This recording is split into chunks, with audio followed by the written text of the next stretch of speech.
మోకాల ఆర్థరైటిస్కి గ్రేడింగ్ వాడటం వినే ఉంటారు. అది గ్రేడ్ 3 అనో గ్రేడ్ 4 అనో. అది కేఎల్ క్లాసిఫికేషన్ సిస్టమ్. కల్గ్రిన్ లారెన్స్ వాళ్ళు డిజైన్ చేసిన క్లాసిఫికేషన్లో 0 నుంచి 4 గ్రేడ్స్ ఉంటాయి.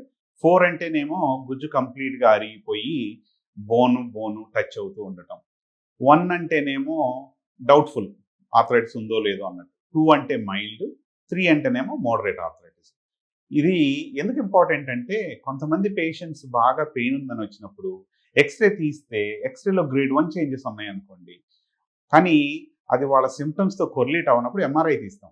ఆ ఎంఆర్ఐ తీసినప్పుడు ఫోకల్గా గ్రేడ్ 4 చేంజెస్ ఉండొచ్చు. అంటే ఎంఆర్ఐ గ్రేడింగ్ వేరు, ఎక్స్రే గ్రేడింగ్ వేరు. అది గుర్తుపెట్టుకోవాలి. ఎంఆర్ఐలో గ్రేడ్ 4 చేంజ్ అంటే ఆ కొంచెం ఏరియాలోనే మొత్తం కార్టిలేజ్ పోయి ఉండొచ్చు. 3 అంటే కనుక మోర్ దెన్ 50% పోయి ఉండొచ్చు. సో ఎవరిలో అయినా నొప్పి ఉండి ఎక్స్రే నార్మల్గా ఉంటే వాళ్ళలో ఎంఆర్ఐ ఎక్స్ట్రీమ్లీ హెల్ప్ఫుల్.